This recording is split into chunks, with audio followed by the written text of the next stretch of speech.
my name is Joanne, and welcome to my first tea time with Tita. This is a honey vanilla chamomile. I just recently started getting into teas, and this is actually my new favorite one right now.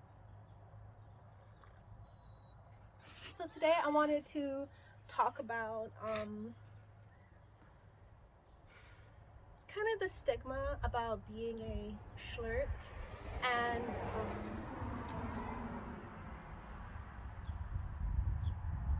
not as a general, but kind of just me and my own journey. Not journey, but like things happened to me and I acted a certain way after, and it's kind of, it grew on me, you know. I'm not gonna go into details, but it started when I was really young, and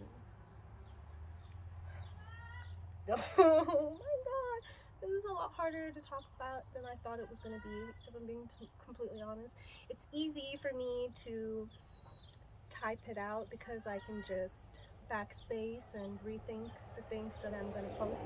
Not like I do much, but I can, So trying to come up with what I want to say on the spot is a little bit hard, because this video was more of like a collection of thoughts that I've had as the years have gone by, so it's not something that I feel very strongly about it, but I don't know how to put it into words much.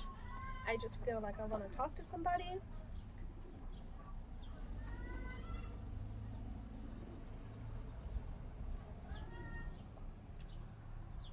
Okay, so let's start here.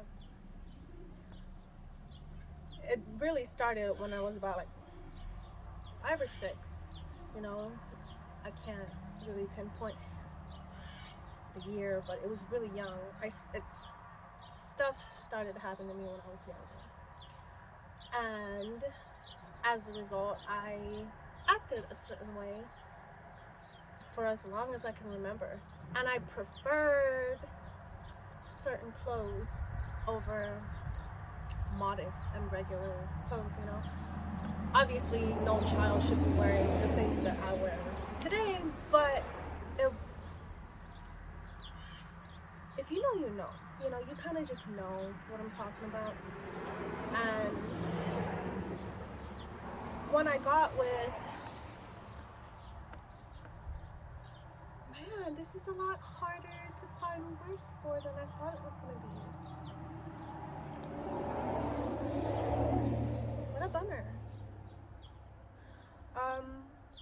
I've kind of just always been this way, always dressing slutty, always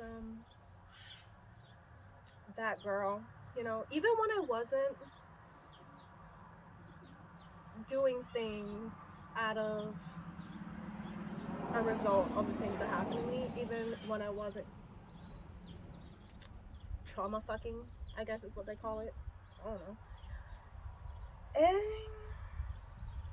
I was always seen as the slut, the whore, the bitch. I was a bitch. Okay, that one, there was a time where I was a bitch, but the slut, the whore, the easy, and I wasn't really even easy, even stupid. So it's kind of just been my label since middle school. I've been bullied about myself since middle school, and it blew my mind being told that I messed with somebody I didn't mess with, because I know who I diddle, I know who I tickle. So like, what do you mean? I just don't understand why people are so stupid and so mean. Anyway, so I got with my ex-husband when I didn't have much awareness. It was trickling a little bit. I kind of understood, slowly getting my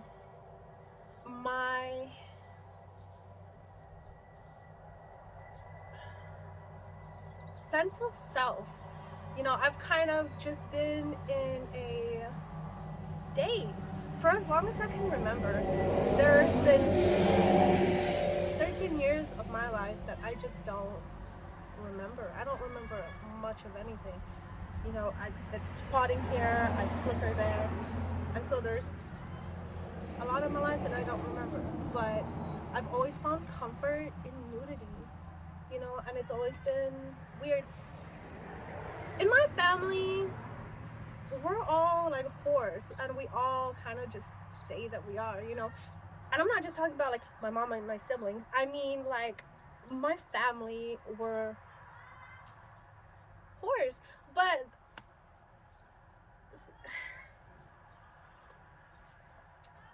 I don't know. I really don't even know where I'm going with this. I can write like a 50-page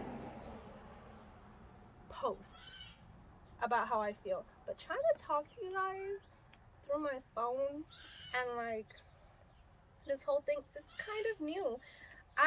Being vulnerable wasn't always easy for me. You know, I didn't always feel like I had a safe place, and then eventually one day I kind of just but I kind of just logged off of my main Facebook and made a whole different one. And then I added people that I thought were beautiful, mostly women, of course. I wanted a place where I can really just be myself and see beautiful people and feel beautiful without feeling threatened. I wanted a space where I can say any stupid little thing that came in my mind and hear all these crazy little people who's like, same bitch. And actually, my Facebook, believe it or not, was kind of the turning point for me, because I found my people. And I was able to like honestly be myself, and being overly naked all the time, and I found myself. It was so crazy, and not in the, oh, I found myself and I'm an artist, or oh, I found myself and I'm a farmer. I mean, I found myself and I am everything and anything, and I am just so overwhelmed sometimes with this freedom that I have to be myself, because for so long I honestly hated how I was and who I was, because, you know, I had married this monogamous man, and I'm sorry, that's my cockatoo in there, but, and it's not that he didn't love me, it's just I wasn't able to be myself and be vulgar and just be silly. But when I left that life and I slowly just kind of accepted, I want to be this way, you know, I feel beautiful in wearing not many clothes and certain type of outfits, you know. And when I say I find myself, I mean like I can just drop the whole gardener stuff and want to go in the city. I mean, like, I don't care. I don't care about what people say. I don't care about anything but being happy, you know. And that it stemmed from kind of just embracing nudity and being the slut and having that freedom to be with whoever I wanted, you know.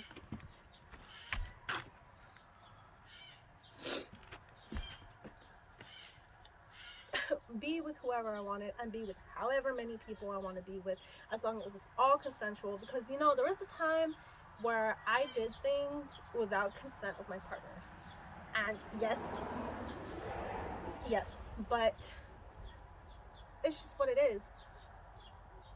I didn't know that there were other lifestyles. I didn't know that there were ethical ways to be with multiple people, because I view love completely different than like most people. I love my partner now. I love him so much. I can be myself, you guys, like fully, and he encourages me. He loves it. He loves everything about sorry, that's a place right there. But he loves everything about how I am and how I honestly am, you know. I am blessed to have the life that I have now. You know, a lot of people would probably look at my place like, oh, you guys need a bigger yard or you know, a bigger house and all this stuff. But we used to live in a single wide and we were still happier than most people. It's just crazy, you know. When you find gratitude, like true, you really feel grateful for things. And being myself without restraint has honestly opened a lot for myself. You know, I am doing things I never thought I'd be able to do.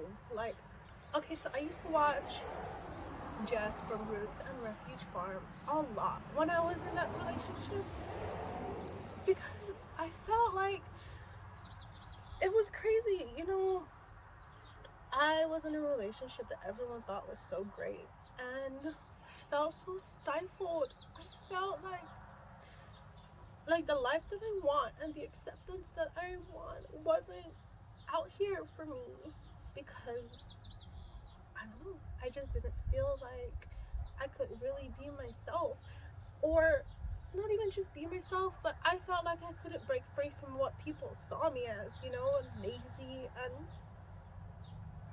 a slut and just all these things. It's really fucked up, man. And then here I am because I wanted to be selfish.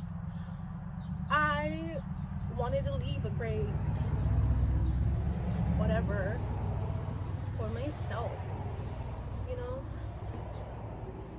I don't know. Accepting, I'm sorry, I'm so ugly, but accepting myself for the way I like to dress and the way I like to love and experience people did wonders for me. I used to be so miserable. I used to be unkind, just straight up unnecessary, you know. And when I look back at it a lot, and I look back at these things a lot, and I'm like, I used to be so miserable. I held myself back from experiencing so much joy simply by holding on to things that was just unnecessary because I was unhappy in the life that I was living. You know what I mean? I just didn't see. I just didn't see. There was nothing. The literal only reason I even held on as long as I did was because of my dog, you guys. And I felt like, God, I could be. She was the first thing that I truly loved. You know, we were.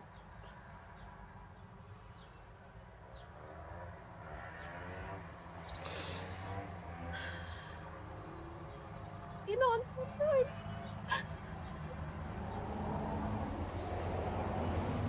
I think about how great our life is right now, and how we have a bigger house, and how we have a yard that our dogs could play in, but my Remy isn't here, you know? And it feels so cool to be able to do things that I love, but sometimes I'm so scared because the one thing that I held on to all these years is gone.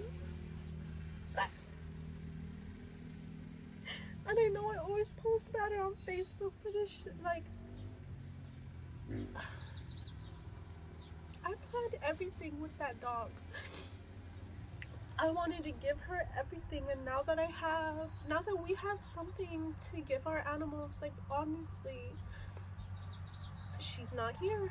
And sometimes it's hard because when I left, she was all I had. You know, I had my family, but like Remy was it for me. I used to lay in bed and just talk about how I'm gonna make all these beautiful clothes and we're gonna travel in the van.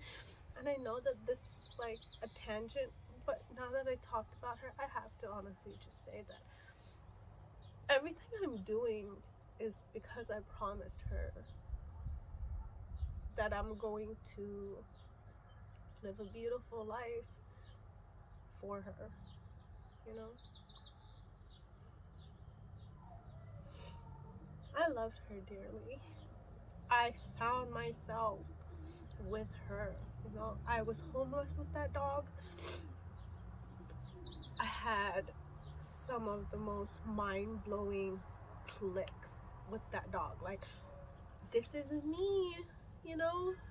I'm gonna be this and I'm going to live how I want to live, and I don't have to be fucked up to people, because I used to be so fucked up to people. I was so unhappy, guys, so unhappy, and I was so messed up to everyone around me. You know, it wasn't just like to my ex-husband, it was to my family. People tolerated me because I don't know why. They loved me, but looking back, I wasn't always a great person to be around.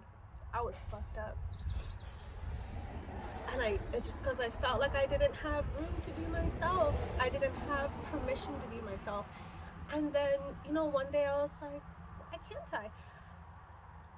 And I actually want to talk about this because I was almost 300 pounds and I was constantly in and out of the hospital, still dressing slutty, but like I was constantly in and out of the hospital because I just hated the life I lived and I just took it out.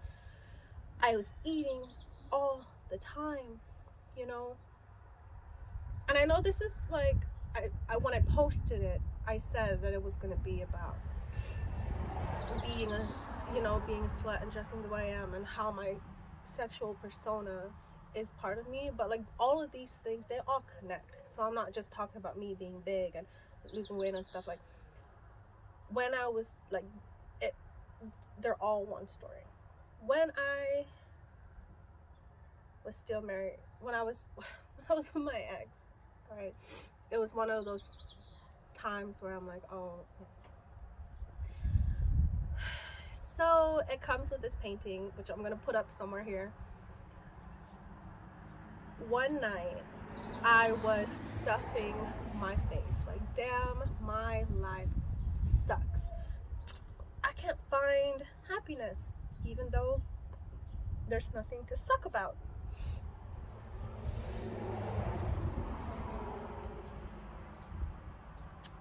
And like, I was eating the Snickers bar. I would never forget what the fuck I was holding in those moments. I was eating a Snickers bar and I just felt so disgusted, like so disgusted. Why am I eating this thing when I hate who I see in the mirror, you know?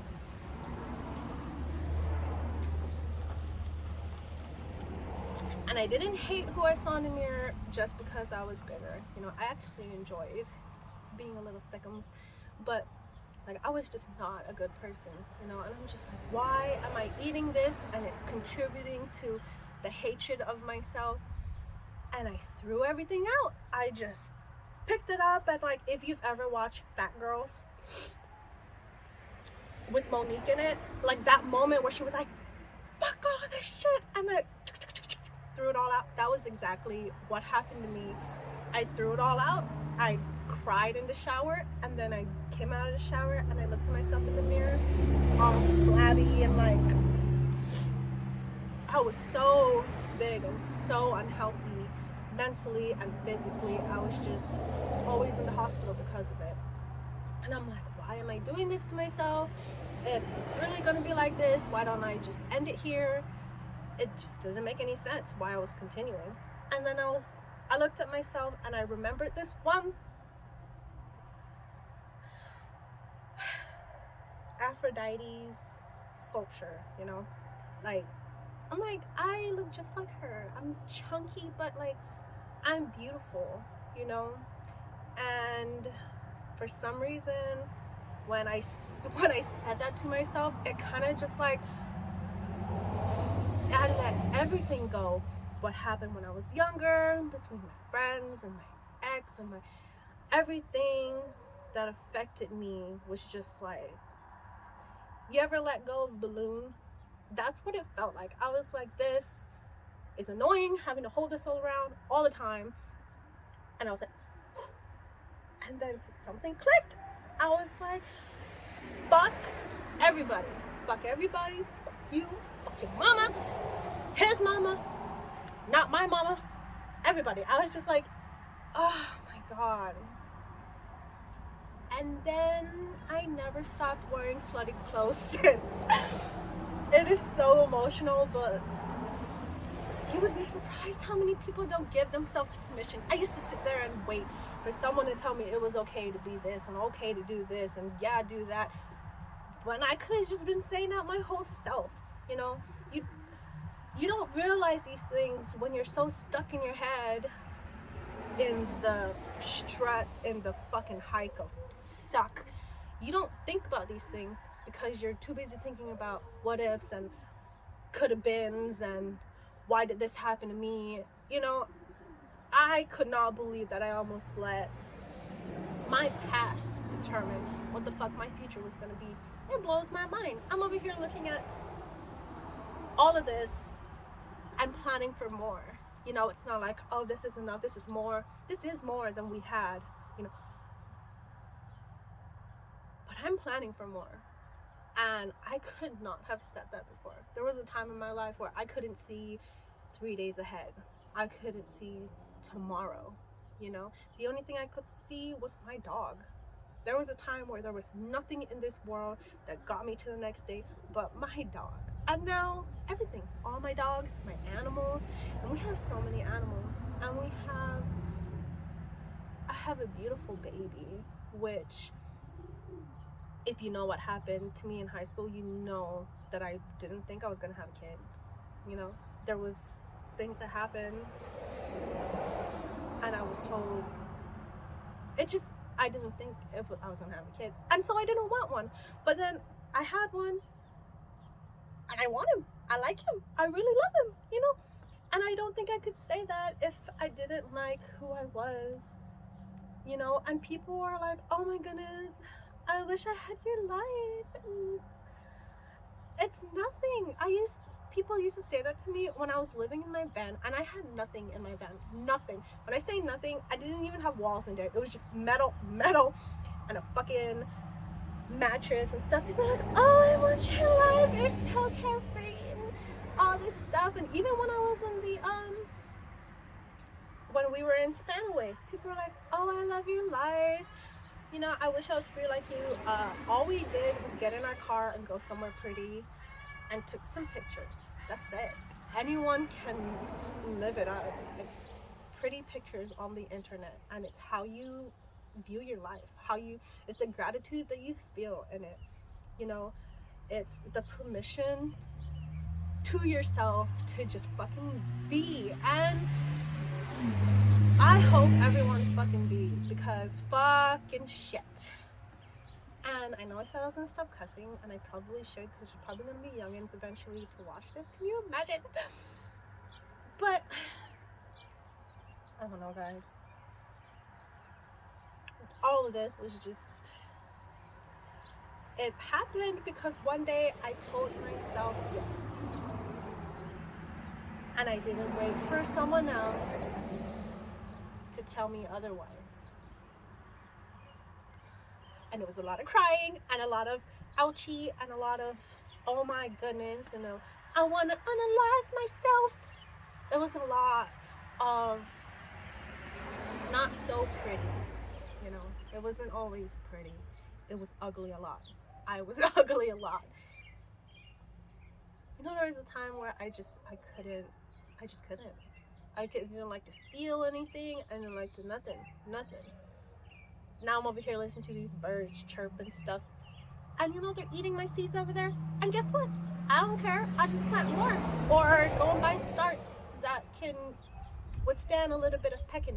You know, before I couldn't say that. I used to be like, oh my God, why? Why me? Why this? Why that? No, it's like, whatever. Fuck it.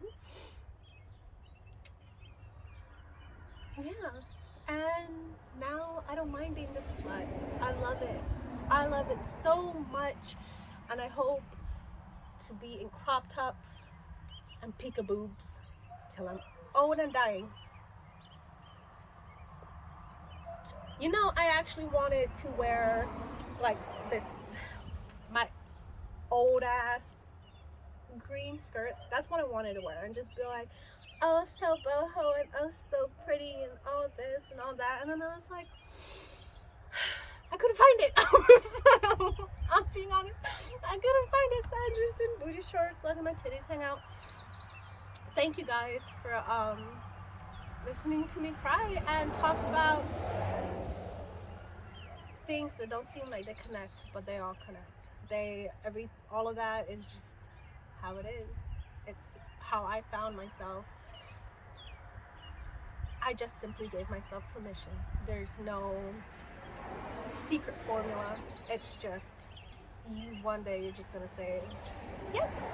You're gonna tell yourself yes, and that's it. It's gonna be fuck everybody from there. And you know, I love you guys, but I'm cold, and it's Washington, Forks, Washington, cold as yet. So I'm gonna go back inside and drink more tea, because this is just, I love you guys. I hope I gave you a more thought out video, because I just kind of my heart, you know. Thank you guys.